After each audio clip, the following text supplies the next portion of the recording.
Okay, let's talk about the chain rule now.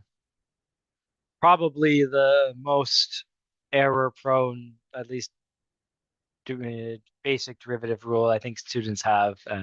Certainly, there are times when students just don't use the product rule and or don't use the quotient rule, um, but those are typically just mm, misunderstandings, right? Or just errors in the moment, right? To say like, oh, I have like x times e to the x. I'll take the derivative, and oh, a derivative of x is one. Derivative of e to the x is e to the x. No, that's my answer. But no, they've just forgotten that it was a product, and they forgot to use product rule.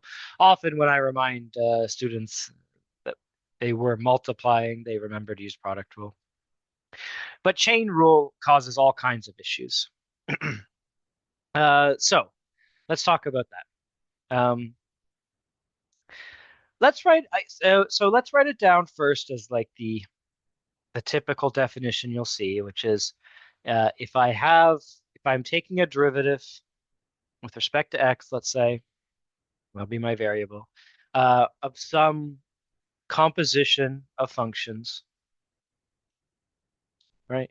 Um, then I take the chain rule tells me that that this derivative will be the derivative of f or f prime evaluated at g of x times the derivative of g. Um, and we could write that and we'll start from here to be clear. First composition as well is sometimes confusing for students even. Let's just make sure that is good. We understand composition, right? Um, if I tell you that f of x is 1/2 x squared minus x uh, uh, e to the x. Sure, why not? And then g of x is, let's say, 2x minus 3, right? Composition, if we were to do f, oh, I guess let's start one, like a few more steps before. So, um, first, just function evaluation, right? Like if I asked you what f of 2 is, or maybe even more pertinently, what f of negative 2 is, this shouldn't be too bad for us to do. But as an example of a mistake, if a student just writes this, right, where yeah, maybe we go, oh, if I want to do it, if I do f of negative 2, it's like I'm replacing my x's with negative 2. So I write that. Um, it maybe seems okay, but what's the problem here is a lack of brackets. Whenever we substitute one thing for another in an equation, we should have brackets around whatever we're plugging in, whatever we're substituting. Um, the problem is if I have this, I would read this as 1/2 minus 2 squared. But before it was 1/2 times x squared. So by not having brackets around here, it that multiplication seems to have been lost. Where if I do have the brackets like I should, there, here, and here, now the same operations that were happening before are apparent. Now some of these brackets aren't really necessary. The one on the e, or like the one on the exponent on e, isn't really necessary. If the brackets were there or not, I would still read it the same. This bracket is kind of not necessary. Although it's a bit odd to write negative negative, like 1 minus negative 3. It's a bit odd to write that. Typically, if we had two signs, we would sort of bracket that to say that the 3 is really negative. Okay. Um, But certainly this first bracket on the square was really necessary. But I would plug this in and then evaluate. Right? We could say, okay, it would be 1/2 times 4 minus, or plus rather, because subtracting a negative would be the same as adding, plus 2 e to the negative 2. I could write that. Okay, and then 1/2 times 4, I think of it as like 4 on 1. The numerators multiply, denominators multiply, so that's 4 on 2 plus 2 e to the negative 2. 4 on 2 gets reduced to 2. I could write this as my answer, right? Um, so that's like a fairly simple function evaluation, but still, just to make sure we have the basics. Besides that, we could have also evaluations where, like, what if I asked you what f of 1 minus 3 is? Of course, 1 minus 3 is negative 2, so ultimately I should get the same answer that I did.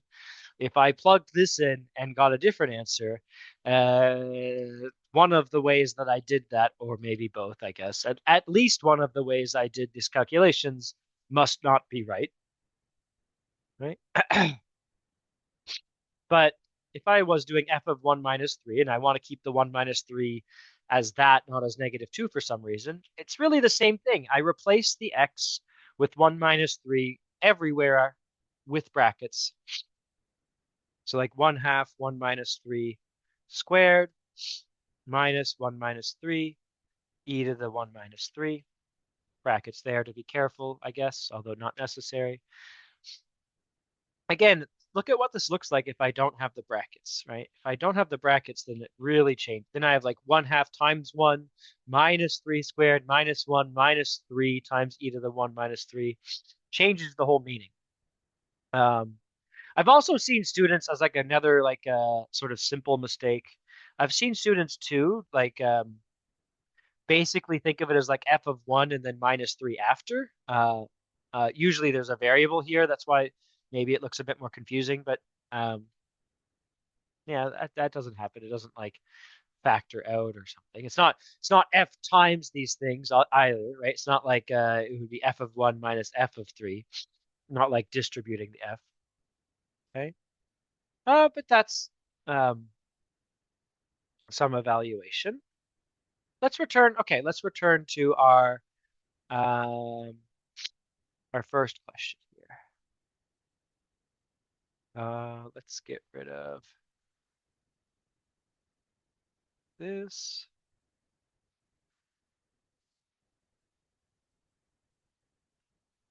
Okay. So, if I were to do f of g of x in this case, right? This means I would replace the g of x, or I could replace the g of x, just to be clear. I could write this. Um, yeah. And then I could think of, okay, well, this is f of 2x minus 3. Same thing. Replace all my x's with the new x, in a sense. So I get 1/2 2x minus 3 squared minus 2x minus 3 e to the 2x minus 3, right? I could write that. I could also kind of do this backwards too, where I like replace the f first, or I use the f first. Like this is f of g of x. So same thing, I could just replace all my x's with g of x. So it's like 1/2 g of x squared minus g of x e to the g of x. And then if I replace g from there, I'll still have my answer, I think, here, right? Um, so that's function composition, right? Just look at look what the new input is, the g of x in this case. Look at how the function is defined. Replace all of the old x with the new x, or g of x in this case, with brackets again around anything we substitute with brackets, and that should be good. Okay. Now,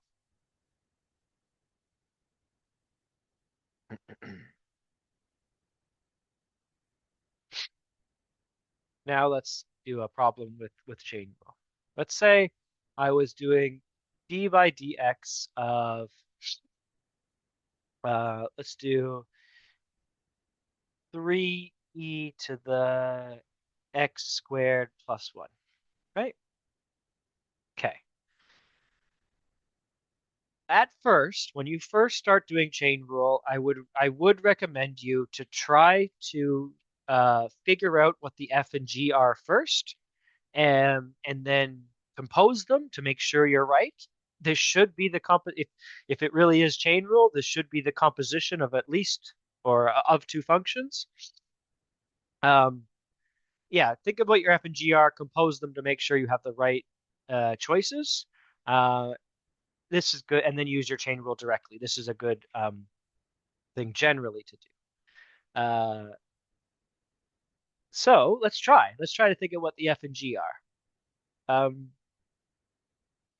maybe, maybe I look at this just as an example. Maybe I look at this and I think of I think maybe like f of x is, I don't know, like 3e, right, or something, and g of x is like x squared plus 1. As this is an example of of like an error, I guess. But if I thought this, I would try to compose them. F of g of x. Okay, well, f of g of x, I will replace my g. And then here, f of x squared plus 1, I look at my f definition and I try to replace all the x's with x plus 1 or x squared plus 1. But I don't have any x's other than in just the input, just in the f part. That's what I have currently. Um, there's none in the definition. So there's no x's to replace. That means f of x squared plus 1 is just 3e. But this is a problem because this isn't the function that we're taking the derivative of. So I've not thought of the right compositions, right? Uh, uh, this is a problem. Now, let's try to think of what this really should have been. Here, what I usually tell students is think of like BEDMAS, basically. Think of your order of operations. The things you would do last are are like I would call the more outside functions or the more outside operations. So the sort of functions you evaluate at the end, later on in your order of operations are closer to your F, and the things that you evaluated first are closer to your G. So if I told you an X, if I told you um, X was 3, let's say, right? Then we would do 3 squared. Okay, evaluate the square, and then I'd add 1 onto that, and then I would do e to whatever the result of 9 plus 1 is, and then I would do 3 times that, right? Now,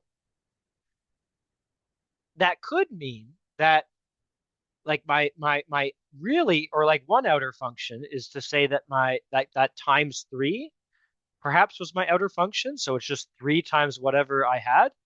I could say that, and then g of x is the e x squared plus 1. That's actually a valid composition, although perhaps it's a little inefficient, I suppose. Because then doing the derivative of g is actually going to involve another chain rule, basically, as you'll see. So while that's possible, I wouldn't use this one. I would use this composition, 3e to the x, and then the g is x squared plus 1. This is favorable. Um, this is actually a really favorable situation because both f and g are um, basically elementary. G is just a power rule and then like a plus 1, so like a constant by itself. So I don't need any extra rules for that, really. It's just two elementary derivatives. Um, F is basically elementary as well. It has the e to the x. There's a 3 times it. That's just a constant times e to the x. So that can be constant multiple rule. We'll just leave the 3 there, take the derivative of e to the x. Elementary. You could do g as a product rule because it's 3 times e to the x. but that would be overcomplicating it. But regardless, we'll use this composition.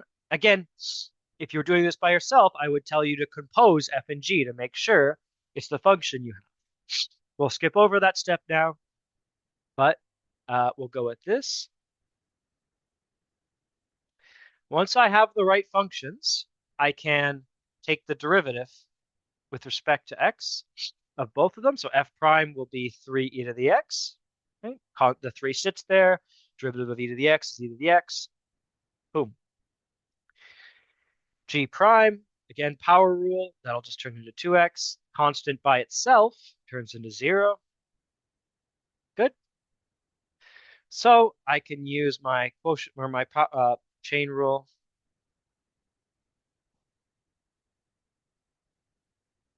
Here. And I can replace, okay, I'll replace the g of x and the g prime of x first. So it's f prime of x squared plus 1 times g prime, so 2x.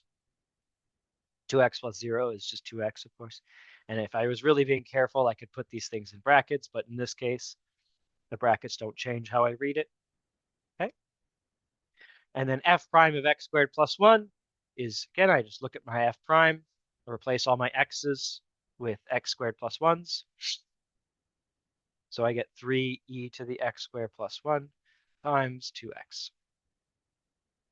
Right? And that's the derivative by chain.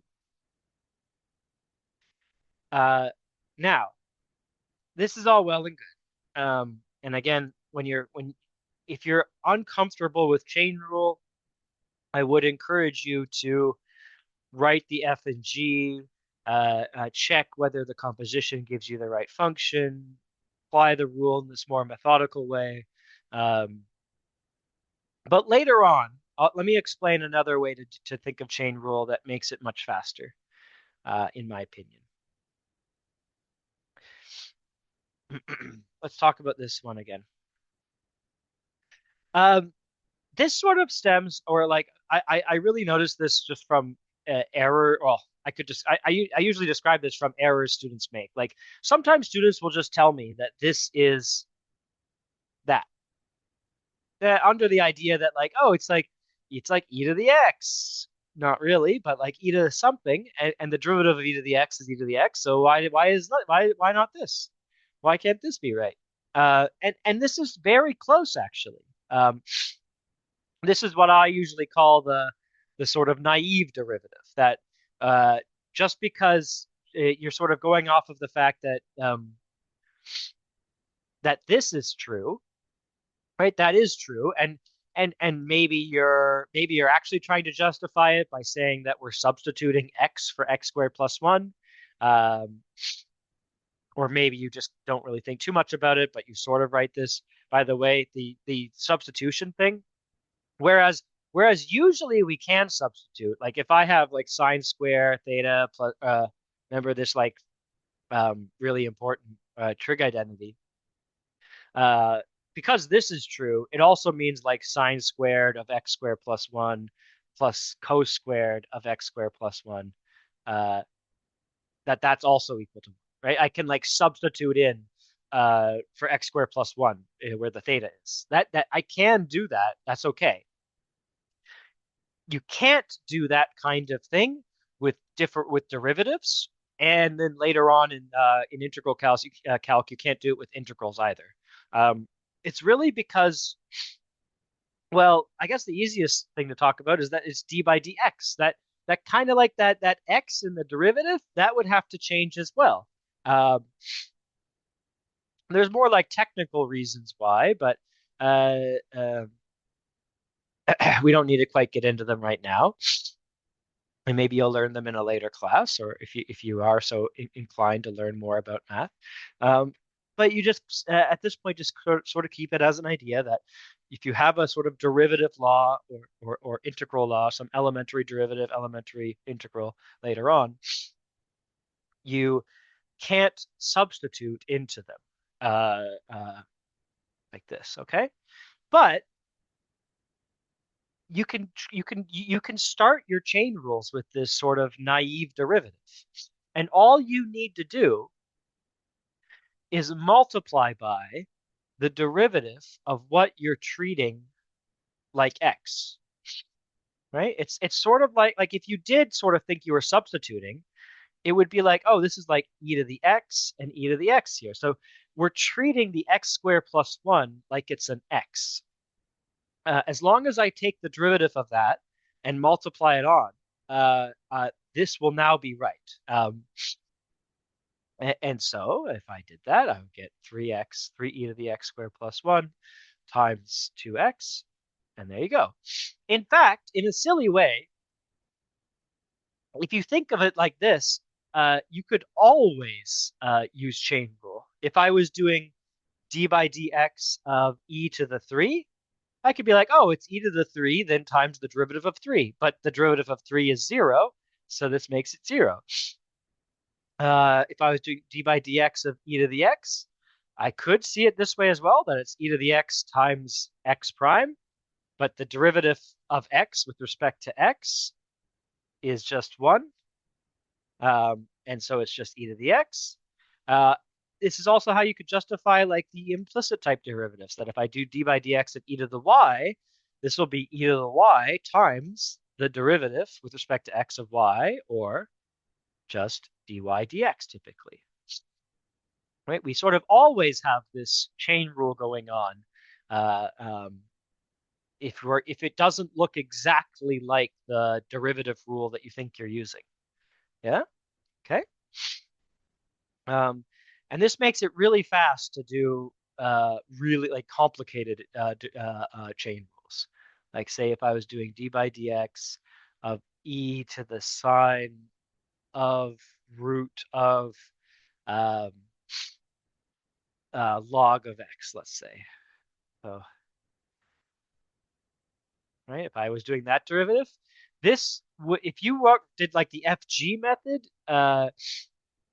this is going to involve 1, 2, 3, 4 chain rules that you would have to write the F's and G's out for. With this method of this sort of naive derivative method, I guess we'll call it. Again, I have to get the order of the functions right. Like I have to recognize the exponential goes last here. That I'm seeing this as like e to the x, and that's how I do the derivative. But beyond that, well, I would say, okay, I have like something like e to the stuff. The derivative of e to the stuff is e to that stuff. Or at least that's my like naive derivative. And then I multiply by the derivative of that stuff.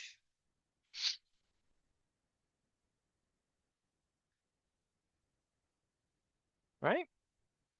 And I'm gonna ignore the other stuff. I'm just gonna keep working on this derivative piece. And now I'm like, okay, what's the derivative of this? Well, this is sine of stuff. Sine's the last function applied. I know the derivative of sine of x is cos of x, so this will be cos of stuff times the derivative of that stuff. And okay, now we have this, but this is just the root of something. And I might remember, oh, the derivative of root of x. Maybe remember sometimes you have to think of this as like x to the 1/2 if you want to justify it by power rule, or you can just remember it as that. Well, the derivative of root of stuff is 1/2 root of that stuff. But then again, that stuff wasn't x, so I need to multiply by the derivative of that. And the derivative of log x is finally 1/x. And so my answer would be e to this times cos of this times 1/2, whatever, this guy, times 1/x. All those multiplied together. Right? Very fast, very quick. Hopefully this is what you eventually get to with chain rule. It gets very tedious if you can't do it quickly like this, but okay. Hopefully that helps. Okay.